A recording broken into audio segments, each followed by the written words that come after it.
Vai lá. Bom, gente, ficou alguma dúvida? Vocês querem perguntar alguma coisa? Foi tranquilo?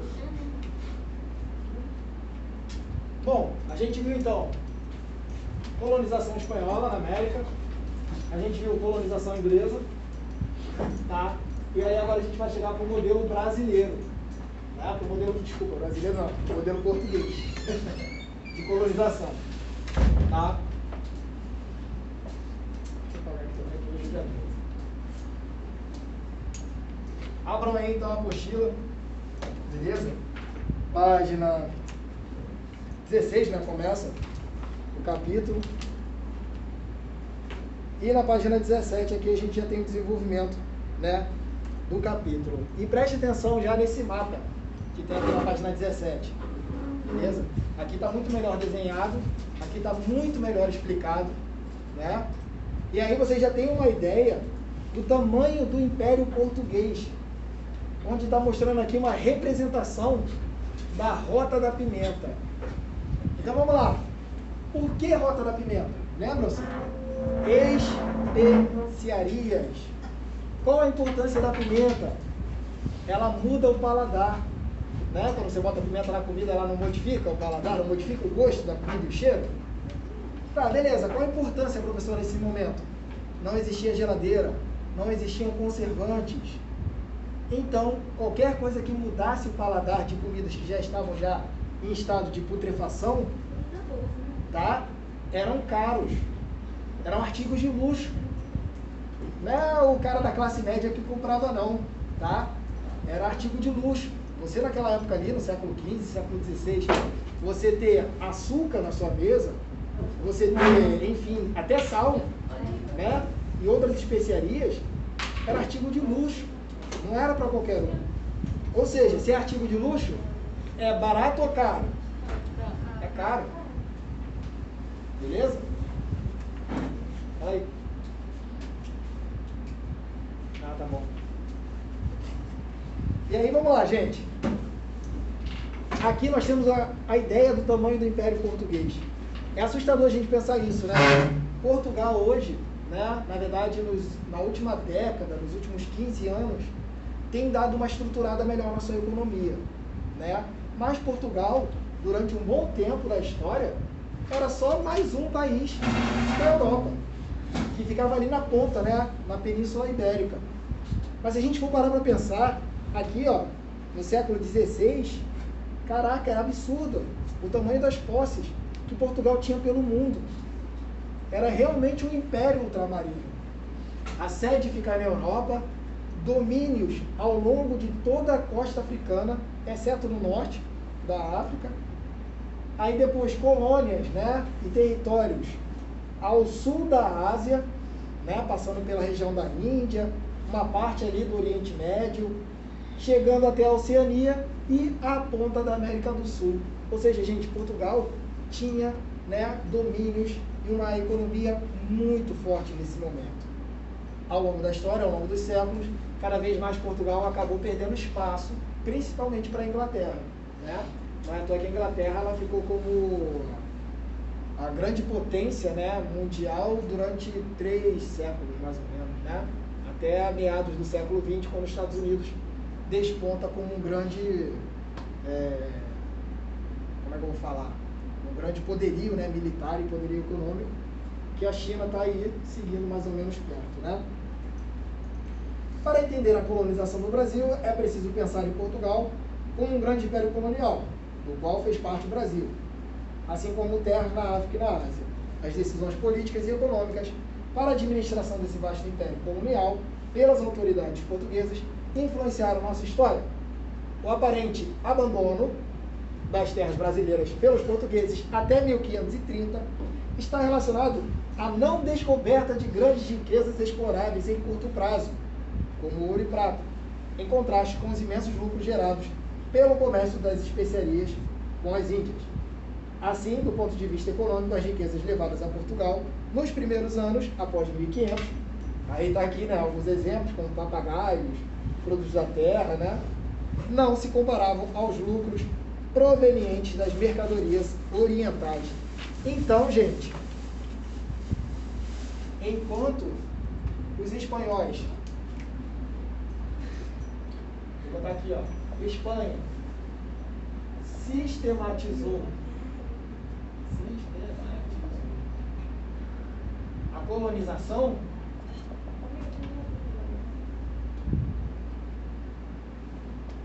tá? Os portugueses não colonizaram de fato até 1530. Ou seja, gente, foram mais ou menos aí 30 anos, né, que Pedro Álvares Cabral chegou, aportou, né, no Brasil, um porto seguro. Acreditava-se primeiro que era uma ilha, né? Depois, pelo tamanho, pela extensão, né, do território, perceberam que não era uma ilha, que era realmente uma colônia maior, né? Aos poucos foram indo para o sul, na costa brasileira, e também indo para o norte, né? Só que a diferença é o seguinte: aqui não se achou ouro e prata, beleza? Então não tinha lucro rápido. Se você acha metal precioso, você pega, explora ele, né, faz a extração e revende. Beleza? Os portugueses não. Se não achou ouro e prata aqui para poder fazer esse comércio rapidamente, então esperaram para ver qual era. Né? Não é à toa que nas primeiras viagens foi perda de dinheiro. Né? Levaram coisas exóticas para lá, mas ainda não tinha de fato alguma coisa interessante. O que mais interessante que eles acharam foi o pau-brasil. Qual a importância do pau-brasil? Alguém sabe? Alguém já viu a árvore do pau-brasil, como ela é? Sim. Mas o quê?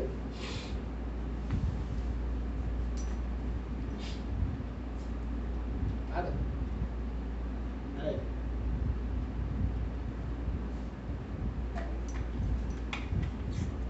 O que acontece? Pau-brasil. Vamos sorrar, certo? O que acontece, gente? A árvore do pau-brasil tem uma casca, né? Quando você retira essa casca, ela tem tipo uma coloração vermelha, avermelhada, né? Rubra. E aí, aquilo ali parece uma brasa. Brasa de carvão, churrasco, né? Quando vocês estão lá comendo a carne e tal, vocês já viram que fica uma brasa vermelha ali?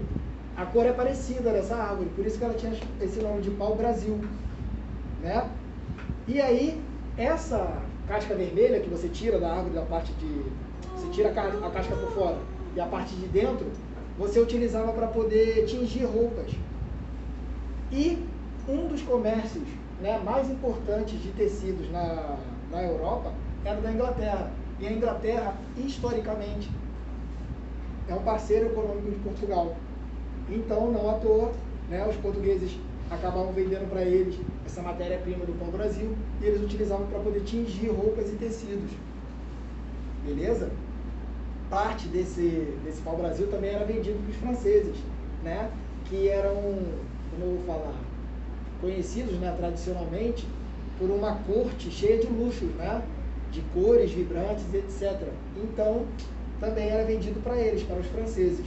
Essa foi a primeira economia encontrada ali no Brasil, tá? E aí uma curiosidade para vocês, né? Pela lógica, a bandeira do Brasil era para ser vermelha, porque o nome do Brasil, né? Ele vem do pau-brasil, que é uma árvore avermelhada, vermelha, de cor de brasa, né? Aí a gente tem o verde e amarelo, não é por causa do amarelo das riquezas, verde das matas não, tá? Amarelo e verde é a cor tradicional da dinastia de Bragança, uma dinastia monárquica de Portugal. Olha que legal. Eu amo verde e amarelo dos portugueses. Bom, tem gente que chama isso de patriotismo. Vamos lá. Na página 18, né? Aí o Eduardo Bueno, né, o historiador aqui, ele fala, né, que a carga que Cabral trouxe das Índias após achar o Brasil continha pimenta, gengibre, noz moscada, almíscar, açafrão, sândalo, âmbar, seda, porcelanas, além de alguns diamantes, pérolas e rubis. E estava dividida em 3 caravelas. Teve naufrágio, né? de 9 das 13 embarcações, para ver como o negócio era arriscado e não era tão lucrativo assim ainda no início, que partiram, e a perda de 1.000 homens nas lutas travadas nas Índias e em naufrágios, o valor das mercadorias superou 2 vezes o gasto com a expedição. Ou seja, a mercadoria ainda mesmo assim lucrou muito. Dessa forma, os esforços em colonizar o Brasil, a partir de 1530, estão relacionados à crise no comércio com o Oriente e também a chegada de franceses no nosso litoral. Gente, território novo. Lembra do Tratado de Tordesilhas? O Tratado de Tordesilhas, gente, ele é um tratado entre Portugal, Espanha e a Igreja Católica. Ah, beleza, eu sou francês. Ué, eu não assinei esse tratado, então não reconheço tratado nenhum. Vou invadir aquela terra lá. Os holandeses também não reconhecem esse tratado. Não me chamaram em nenhum momento para assinar nada. Também vou invadir o território. Os ingleses também falam a mesma coisa. Ué, pelo amor de Deus, vou também invadir. Uma outra coisa também importante nesse momento, esses países, né, como a Inglaterra, a Holanda, eles pagavam corsários para fazer o trabalho sujo deles. O que são corsários? Semelhante aos piratas, tá? A diferença é que os corsários ele tem uma carta de corso, ou seja, uma permissão oficial do governo para poder extraviar mercadorias, roubar outras mercadorias de outros navios e territórios, e aí repassava uma parte, né, dessa mercadoria para os governos que permitiam a carta de corso. Beleza? Essa é a diferença de corsário para pirata. O pirata ele é autônomo. Beleza? Eu sou pirata. Tá com ela aqui, tudo que eu roubar dela é meu. Eu sou corsário. Tudo que eu roubar dela, uma parte vai para mim, uma outra parte vai para o governo. Beleza? Beleza, gente? Viu? Então tá. Primeiros contatos e exploração das terras. Desde as primeiras viagens, de exploração e contato com os povos das terras americanas, muitos viajantes tentaram explicar o que viram e viveram no denominado Mundo Novo, ou Novo Mundo também, tá?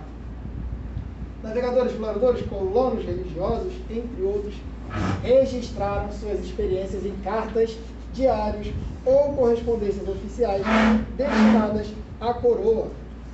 A publicação de tais documentos e registros muito contribuiu para o estudo histórico do período. Além dos registros dos europeus, também indígenas contribuíram para o entendimento das suas culturas, organizações por meio de vestígios da história oral. Entretanto, muito sobre os indígenas nos é repassado por meio do olhar colonizador europeu. Desde o achamento oficial do Brasil, nossa, que palavra, os portugueses ficaram impressionados com a natureza e os povos da nova terra. Nos anos seguintes, cronistas registraram com estranheza o espanto à fauna e a flora do Brasil, hábitos e modos das populações indígenas, né, que foram escritos durante aí essa exploração. O que acontece, gente? Nesse princípio aqui, né, muito que vai se conhecer do Brasil vai ser por meio das poucas cartas, né, dos poucos documentos que vão ser registrados na Europa. Uma coisa importante aqui, tem um filme, que não é da época de vocês, né? Caramuru, não sei se vocês já ouviram falar. Caramuru, a Ligação do Brasil. É com Celton Mello, com a Camila Pitanga e mais outra também. Né? Outra atriz, eu não lembro quem é. Aí conta a história, se não me engano. Eu esqueci o nome dele. É Diogo alguma coisa e tal. Eu esqueci o nome dele. Desculpa. Mas eu sei que ele nesse momento, né, que Portugal efetivamente não estava colonizando o Brasil, ele chegou no território, né, e ele era chamado até de Caramuru pelos indígenas, e ele teve um contato com os indígenas ali naquele momento também, né. Então, antes, né, do Brasil realmente ser colonizado, a partir de 1530, ela teve esse registro, né, desse herói português aí, entre aspas. Então, assim, muito do que se sabe, né, nesse momento, e o que é registro, né, é pelo olhar europeu, né? A gente não tem o registro pelo olhar indígena, até porque os indígenas tinham muita tradição oral, e muita tradição dessa oral se perdeu. Não é à toa que estima-se que aqui no Brasil, acho que tinha cerca de 5.000 línguas diferentes. 5.000 línguas diferentes. Meninas, você é bonitinho, você também é bonitinho de óculos. Nossa, tá falando pra caramba também. Não, é que Eu era meu susto. Ah, tá. ela gritou do nada, eu perguntei o que houve. Tá. É sério. Continuando. Aqui, ó, na página 20. Povos indígenas. Aqui vocês vão ter uma ideia, né, nesse mapa, de quantas tribos, de quais grupos que existiam aqui, né? Era muito grande aqui a diversidade, na verdade, de povos. Percebam, né, que você tem aqui Tupi-Guarani, G, Aruaque, Cariba, né, que vai dar inclusive nome à região do Caribe, né, mais ao norte ali da América do Sul, Cariri, que se eu não me engano acho que tem até esse nome lá no interior do Ceará, tem uma cidade acho que se chama Cariri, se eu não me engano, Pano, Tucano, Charrua, que são mais lá para o sul, né, no extremo sul do Brasil, e outros grupos, ou seja, gente, ainda tinha muitos outros grupos, né? Lembrando que esse tronco aí, ó, Tupi-Guarani, na verdade, ainda se subdividem. Você tem, por exemplo, Guarani e Kaiowá, né? E tem os índios Tupi somente. Ou seja, era uma diversidade muito grande. Eu sei que quando a gente olha, né, a impressão que dá é que só existe um tipo de indígena. E não, é muito diferente, é muito diverso, né? Eu tive a experiência de conhecer uma tribo em janeiro do ano passado, né? Antes do isolamento, né? Eu e a minha esposa, a gente foi lá em Paraty, aí a gente conseguiu, né, contato lá com uma tribo. Eles recepcionam as pessoas mesmo, até porque tem uma cachoeira deles, né? A cachoeira do Iriri, né? Para eles poderem, tipo assim, utilizarem o local como turismo, né? E aí é legal, porque os habitantes, eles têm já umas casas já construídas mesmo de alvenaria, outros têm uma casa ainda meio pau a pique, né? Que é aquela feita de barro, com madeira. E aí no centro da tribo deles mesmo tinha tipo um local, né, central, como se fosse uma oca mesmo, né? Com palha, madeira, onde eles faziam os rituais deles. Eu e minha esposa, a gente não dormiu, não passou a noite lá, né? Mas a gente só foi conhecer, procurou alguns artigos e tal. E aí eu pedi para até registrar, né? Um desses desenhos eu pedi para fazer a tatuagem aqui, né? A menina fez o desenho, significa proteção. Ainda não está preenchida, né? Só fez só os desenhos. Aí ela fez com uma pintura, e aqui quando eu cheguei no Rio, depois eu pedi para o tatuador fazer o registro, né? E assim, é muito interessante ter contato com eles, por mais que tenha sido um contato assim de algumas horas, a impressão que dá é que você está conversando com pessoas que, sei lá, como se elas tivessem 300 anos, sabe? Tipo, a menina mais nova do que eu estava conversando, né? Com ela, na hora que ela estava pintando. E aí ela falando, né? Tal, né? Eu moro aqui, a gente vive disso aqui, mas eu estou começando a fazer uma faculdade de enfermagem e tal. Aí eu pensando comigo, né? Caramba, ela está fazendo, né? Tipo, se ocidentalizando, né? E às vezes eu fiquei pensando assim, batendo na minha cabeça, caramba, né? O que o sistema, né? Ele acaba forçando as pessoas a você mudar a sua rotina de vida. Porque acaba forçando pessoas a saírem daquela vivência ali, que foi passada de pai para mãe, né? De mãe para filho, né? De pais para os filhos.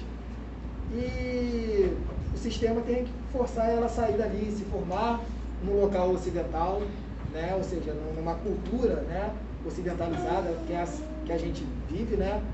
Procurar um emprego, enfim, se formar. É complicado, né? Mas é bem interessante, né? Quem tiver oportunidade algum dia, recomendo, tá? É muito rica essa experiência.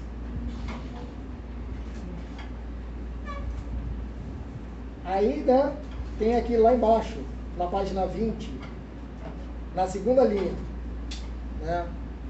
A primeira semelhança reconhecida foi a língua. Houve a percepção de que, mesmo falando línguas diferentes, os indígenas dos sertões do litoral compartilhavam uma língua geral. A gente chama isso, gente, de tronco linguístico.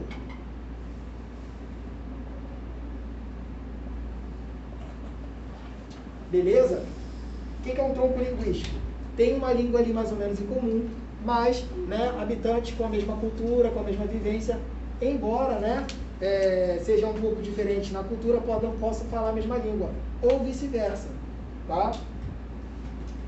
Explicam também que ao longo do litoral habitavam dois grandes grupos, né, que eram tupis e guaranis, porém, em alguns pontos havia o domínio dos tapuias, um grupo que não falava a língua tupi. Aí tinham os boitacás, aimorés, charruas, tremembés, não praticavam a antropofagia. Vou falar daqui a pouco o que é isso aqui. Antropofagia. Vou explicar, tá? Espera aí. Mas eram compostos de grandes guerreiros, detentores de táticas muito eficientes. Os boitacás e os aimorés ocuparam o antigo território dos tupiniquins e resistiram à conquista dos colonizadores europeus com sucesso até o século XIX. Né? Ou seja, para ver como algumas tribos ainda conseguiram, né, retrair a colonização.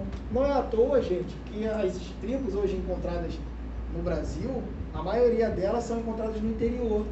Por quê? Porque a ocupação do Brasil ela se iniciou pelo litoral, pela costa leste, né, do Oceano Atlântico, e foi em direção ao interior, tá, do Brasil, a região oeste.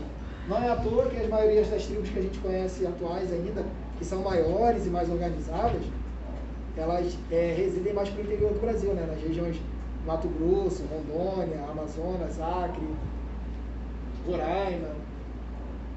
Beleza?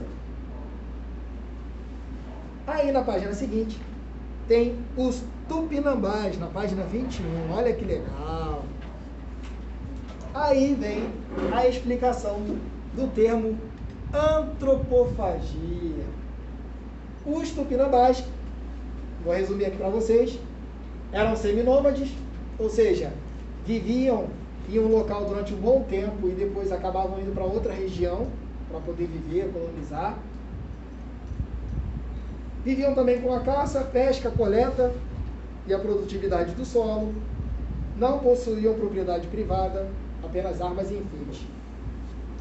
O trabalho nas aldeias era dividido em atividades masculinas e atividades femininas. A poligamia era uma prática comum entre guerreiros e chefes, ou seja, poder se casar com mais de uma pessoa. A maioria dos homens tinha relação monogâmica. Cada esposa possuía um espaço próprio na moradia e uma horta para cuidar. Deixa eu ver aqui. O cuidado e a educação das crianças eram de responsabilidade de todos os adultos. As grandes decisões eram conjuntas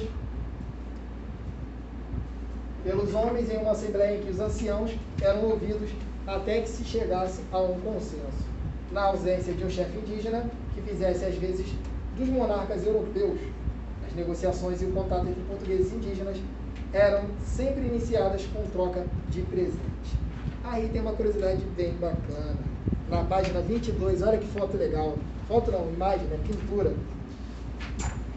O Theodore Debris ilustrou imagens dos nativos americanos em banquetes antropofágicos, com base na leitura da obra de Hans Staden, um viajante prussiano que foi capturado por nativos antropófagos. Ah, professor, pelo amor de Deus, o que é antropófago? O que é antropofagia? Alguém já ouviu falar nesse termo? Então, oi? Eca. Você já sacou o que é então, né? Ó, gente, é grego. Antropo significa humano, homem. Fagia, fagocitose. O que é fagocitose em biologia? Não é você comer, se alimentar de outra célula, uma célula se alimentar de outra? Então, a antropofagia é comer ser humano, comer homem. Professor! Aí vai vir sempre alguém assim. Eles eram canibais! Então tribo canibal existe? Tribo canibal? Não. Tribo antropofágica, tem uma diferença aí. A tribo canibal, ou o canibalismo, na biologia mesmo como fala, é quando você se alimenta, né, de alguém da mesma espécie para o quê? Sobreviver. Isso é canibalismo. Aqui eles não se alimentavam para sobreviver. eles se alimentavam por meio de um ritual. E como era esse ritual? Como eles eram bem guerreiros, os tupinambás, tá? Vou botar aqui, ó. Não esquecer quem são. Tupinambás. Os tupinambás eram extremamente guerreiros. Beleza? Então vamos lá, vamos supor. Aqui, ó. Esse grupo aqui, nós somos tupinambás. Esse grupo aqui não é. Entramos em guerra, em conflito.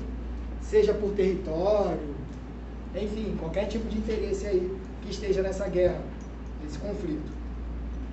Vencemos, a gente vai recolher os guerreiros mais nobres, mais poderosos e corajosos, vamos prender eles. A gente vai amarrar eles lá, prender a nossa tribo. E aí todo dia a gente vai lá visitar eles, ameaçar eles, né? Escarnear deles, tentar humilhar, testar a coragem deles. Tipo assim, vamos lá, prendi a Camille, né? Prendi ela, pá, pum. Ah, Camille, e aí? Tá pronta para ser devorada hoje? E aí a reação dela, dependendo, né, de como fosse. Camille também é uma guerreira. Pode vir mesmo. Quando você vir me morder, você vai acabar quebrando os dentes. Minha carne vai acabar entrando em você, vai te matar, vai te envenenar. E aí era um ritual que durava dias. Imagina, eles ameaçando, né, um ou outro assim à frente e tal. E aquilo durante dias, até que chegava realmente um ritual, né, numa determinada data, eu não sei explicar, né, como funcionava, que pegava realmente ela, matava, e as partes dela, né, da carne, eram esquentadas, né, ameaçadas, né, e era distribuída para a vila toda, para toda a tribo se alimentar. E aí a carne, entranhas, cérebro, tudo, tá? Por que eles faziam isso? Eles acreditavam que quando a gente, né, aqui ó, nós da tribo aqui Tupinambá, a gente se alimentava dela, a gente estava pegando as qualidades dela, a gente estava ganhando a coragem, a força dela. Beleza? Por isso que era um ritual, não era para sobreviver. Por isso que essas tribos não podem ser chamadas de canibais. São tribos antropofágicas. É um ritual antropofágico. E aí o Hans Staden tem uma história curiosa. Ele era um prussiano, não existia Alemanha ainda nesse momento. E aí ele chegou ao território brasileiro, teve contato com os tupinambás. E quando ele foi preso, os tupinambás iam lá ameaçar ele. E ele chorava, esperneava. Ele não entendia nada, imagina, né? Uma pessoa lá, brava, falando língua que você não entende, te ameaçando ali perto, né? Tipo, pra te matar, e o cara, não. Pô, você diz, caramba. Não, vai desse cara, acho que eu não vou me alimentar dele não, eu não quero ficar assim frouxo não. E aí acabaram libertando ele. E aí o Hans Staden registrou, né, isso no livro. E aí foi a partir daí que o povo europeu começou a saber que, nossa, ai meu Deus, existem tribos canibais, né? Sou professor, sei lá, essas pessoas que eram presas, não tinha assim a ideia de fugir ou não tentavam fugir de lá, não? Não. Pô, você é indígena, você é guerreiro, você vai tentar fugir? Se eu tentar fugir, eu vou tentar matar alguém aqui nessa tribo. Mas eles iam me matar. O nome disso é cultura, é honra, tradição. Ai, eu me dou porra. Tem um filme bacana chamado Apocalipto. Ah, já vi, Já viu? eu não vi, mas eu sei que o filme é. Esse filme aqui, gente, ele é muito bacana, porque ele mostra, né, assim, o dia a dia, né, de uma situação ali de indígenas que parece, né, de cultura maia, sendo dominados por cultura asteca, e aí mostra o dia a dia deles como é que era interessante. Por exemplo, um dos índios lá, da tribo, ele era zoado, né, pelos outros, porque ele não conseguia engravidar de jeito nenhum a esposa. Então, assim, é engraçado, né, porque é uma piada machista? Os indígenas eram machistas, então, em alguma situação? Sim, podiam até ser. Por quê? Por causa do orgulho, da tradição deles. Né? Se você não engravida alguém, pô, vocês é sacaneado logo. Entendeu? Frouxo, por aí vai. Estão conseguindo compreender isso daí direitinho? Né? não vou dar um spoiler aqui, mas tem uma pessoa lá que, enfim, morre, né? Ele é assassinado a sangue frio por outro indígena. E quando ele morre, o cara não tá nem chorando, né? Ele tá tranquilão, ele tá tipo assim, ó, fica tranquilo, matou, o cara guarda a garganta dele, sangueira aqui vazando, e ele olhando pro filho de boa. Tipo assim, né? Confia, né? Você é forte. Então é uma questão de cultura mesmo. Meu pai é muito orgulho. Que isso, gente? Ah, os japoneses, pô. Os japoneses são extremamente orgulhosos. Eles têm uma honra até dizer chega. Não é à toa que tem uma tradição, né, do harakiri, que é o suicídio, né? Se você é por exemplo, isso era muito praticado entre samurais, né? Samurais honrados, né? Eles, para não serem mortos nem nada, eles se suicidavam, né? Então, se eles eram presos por alguém, por exemplo, eles não admitiam perder para aquela pessoa, então eles enfiavam uma katana aqui na barriga, rasgava, não, enfia, rasga e gira e tira. É isso, né? Que aí você vai enfiar, você vai cortar as tripas por dentro, certo? Gira, remexe, tira. Não tem como uma pessoa sobreviver. Aí quando ele fazia esse movimento aqui, quando ele ia tirar, aí vinha alguém e cortava a cabeça dele. É cultura, gente, tradição. Cara, é rosa? Tá segurando a mão aí? Gente, é o ser humano desde que... Vamos pensar assim, o ser humano, desde que ele é ser humano, né? Que ele começou a entender que alguma coisa pode ser dele ou não, já teve briga, já teve disputa, já teve conflito. E a vida do ser humano é marcada por guerras, por conflitos mesmo. Eu não estou querendo justificar, falar que é natural, né, a guerra, o conflito, a violência, né? Mas ela faz parte do ser humano, né? Ela está inerente ali na história do ser humano. Eu acredito que em algum momento isso não vai mais existir. Vai ser daqui a 10, 20 anos? Não. Vai demorar ainda, um bom tempo. Mas a gente vai chegar lá. Beleza? Feitorias e extração do pau-brasil. Página 23. Bom. Tem espaço aqui? Deixa eu ver. O que acontece, gente? Território brasileiro vai se demonstrando, só para vocês se situarem mais ou menos, que é o Rio de Janeiro, tá? Isso aqui é o Brasil. Vai se demonstrando uma terra gigantesca, é um território muito grande. Vocês têm sempre que lembrar disso, tá? O Brasil, né, a gente chama de um país continental. Por quê? Porque ele tem tamanho de continente, né? É um território muito grande. Então a dinâmica que a gente vive aqui no Brasil é uma dinâmica muito diferente, por exemplo, de povos europeus, que num dia só você consegue, por exemplo, passear na Alemanha toda de trem. Aqui no Brasil não tem como, não tem. Né? Então, os portugueses começam a ter dificuldade realmente para poder começar a oficializar a colonização desse território. E aí, como é que eles como é que eles encontram uma forma de colonizar esse território, né? Aí lá embaixo, na página 23, no segundo parágrafo, a chegada dos lusitanos portugueses, tá? Ao nosso litoral, ocorreu em 1500. Entretanto, nesse período, o comércio português com o Oriente rendia muitos lucros. Entre os anos de 1503 e 1535, Portugal conseguiu superar Veneza no comércio de produtos orientais na Europa. Foi por tal motivo que, durante esse período, o Brasil ficou relegado a segundo plano nas intenções de colonização. Aí depois, ó, ali o terceiro parágrafo, na página 24. A colonização só foi iniciada a partir de 1532, em decorrência dos portugueses não terem descoberto os metais preciosos, né? No período mencionado, a extração do pau-brasil era o que dominava. Aí, ó, na página 24 mesmo, tem a imagem de um pau-brasil, né? Percebam aí, ó, a cor avermelhada da madeira, já sem a casca, né, no exterior. E ao lado, você tem uma representação das feitorias. O que são feitorias, gente? Deixa eu ver se eu consigo imitar aqui para vocês. aqui. Outra aqui. Uma mais embaixo. Uma outra aqui. Gente, essas feitorias, tá, eram tipo fortalezas. Não é uma fortaleza, realmente como a gente conhece, não, tá cheio de muros e tal, canhões, não.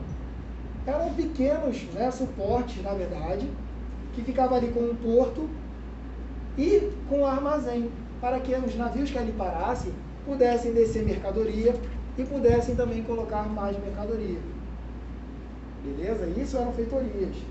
Essas feitorias aqui, não é à toa, que vão dar surgimento a cidades também. Vocês vão perceber aqui, ó, lá de baixo, feitoria de Cabo Frio. Qual cidade que vai surgir? Cabo Frio. Beleza? Na outra página, tá? Organização da política colonial. Nossa, a gente já está terminando já. Já. Caraca, vamos matar o capítulo? Aqui na página seguinte, tá? Vamos lá. Organização da política colonial. Exploração do pau-brasil chamou a atenção dos europeus, principalmente dos franceses, né? Para os portugueses, esse ato era considerado contrabando. Para os demais europeus, que não reconheciam a legitimidade, né, da colonização do Brasil, então eles invadiam e queriam realmente dominar de fato a região. Diante da situação de perigo em que se encontravam as terras portuguesas, foi feita uma expedição colonizadora em 1532, chefiada por Martim Afonso de Souza. Martim Afonso de Souza, 1532. Trouxe cerca de 400 pessoas, estabeleceram na região do atual estado de São Paulo a fundação da primeira vila brasileira, São Vicente. Já ouviram falar na cidade de São Vicente? Ali do lado de Santos. Tá? Assim, o período anterior à colonização ficou conhecido como período pré-colonial. Em 1534, foi instituído, vou botar aqui também, capitanias hereditárias.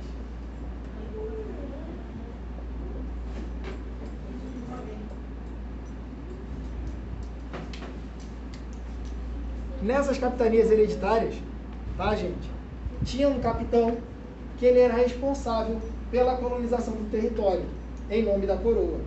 Ele era responsável por achar riquezas, pela defesa militar e pela administração desse território. Foram divididos 15 lotes, conforme está aqui na página 26, distribuído a 12 donatários, né, os capitães donatários, que faziam parte da pequena nobreza, né, militares, burocratas ligados à coroa, tá? E nós temos aqui já um princípio do que vai ser dividido aí até alguns estados brasileiros. Maranhão, Ceará, Rio Grande do Norte, por exemplo, Bahia, Espírito Santo. Uma curiosidade, tá, gente? O Maranhão, né, que tinha esse nome, era porque os franceses, quando chegaram lá naquela região, chamaram de Saint-Louis de Maranhão, tá? E aí a região acabou, né, sendo chamada de Maranhão pelos portugueses. Beleza? As capitanias eram extremamente dispendiosas, eram caras, os capitães donatários não tinham poder de fato para poder colonizar todo o lote. Por quê? Porque eram muito poucas pessoas. E o território brasileiro é gigante, é tamanho continental. Então eles tinham muita dificuldade com o dinheiro que eles tinham de conseguir colonizar de fato o território. Beleza? Então o negócio acabou, né, indo para o brejo, tá? Tirando as capitanias de São Vicente e de Pernambuco, que tiveram uma grande lucratividade graças à produção de cana, tá? Cana-de-açúcar. Portugal não inventou a cana-de-açúcar não, tá? Eles não pegaram assim, ó, tipo, vamos jogar para ver se dá certo, não. A experiência deles com cana-de-açúcar já tinha dado certo nas ilhas do Açores, lá na costa do Oceano Atlântico. Lembra que eu falei da África? E aí já tinha algumas posses de ilhas, Ilha da Madeira, Cabo Verde. Essas regiões têm clima tropical. E lá Portugal tinha dado certo já a plantação de cana-de-açúcar. Ou seja, clima tropical, português que não é burro, tá? Foi e pegou o mesmo sistema de plantio e deu certo aqui também no Brasil, tá? Em 1549 foi instituído o governo geral. Governo geral, 1549, capitanias hereditárias. Eu vou botar aqui, ó, deu certo, São Vicente e Pernambuco. Em 1549, então, o governador-geral era considerado o chefe da administração colonial, tendo funções militares, administrativas, civis e judiciárias, com o objetivo de fortalecer o Estado português no Brasil. O governador-geral também deveria auxiliar os donatários e os colonos no processo de ocupação das terras. O sistema de governo geral vai ficar no Brasil até, né, praticamente, a chegada da corte portuguesa, né, em 1808. Página seguinte, 28. A organização de uma sociedade hierárquica é uma das características mais fortes do Império Colonial. Havia desigualdade jurídica entre os súditos, cada um recebia sentenças conforme a respectiva posição social. No Brasil, no parágrafo seguinte, no Brasil, a elite local agia politicamente no espaço das câmaras municipais, que funcionavam como um entreposto político entre a coroa e a população. Essas instituições eram um espaço privilegiado de exercício de mando político das elites locais, assim como o local mais indicado para negociar com o rei. Os vereadores que nelas atuavam eram chamados de homens bons. De acordo com uma lei régia de 1705, mecânicos, operários, degredados, judeus e todos os peões estavam proibidos de ser vereadores. Então percebam, né, gente, que na estrutura do Brasil, então, já desde o governo geral, né, desde uma instituição política, nós temos desigualdades, né, desigualdades sociais, políticas, econômicas, e a gente percebe aí esse distanciamento, né, de uma justiça realmente comum no Brasil. Não é à toa, nós somos herdeiros disso até hoje, que essas características foram se perpetuando até os dias atuais. Nós temos hoje muitas desigualdades econômicas, muitas desigualdades sociais, né? Infelizmente, pobres que não têm acesso a serviços públicos de qualidade, né? E esses números acabam, infelizmente, ainda denunciando, né, essa realidade brasileira aí. Esse tipo de administração permitiu uma descentralização política no Brasil, contudo, esse modelo de governança não necessariamente agradava a coroa, que por diversas ocasiões buscou criar mecanismo de redução de poder dessas elites locais. A principal forma de controle encontrada pelo governo foi inserir funcionários régios nas instituições coloniais. Caramba, fechou. Por hoje é só, pessoal. Caramba. Alguma dúvida?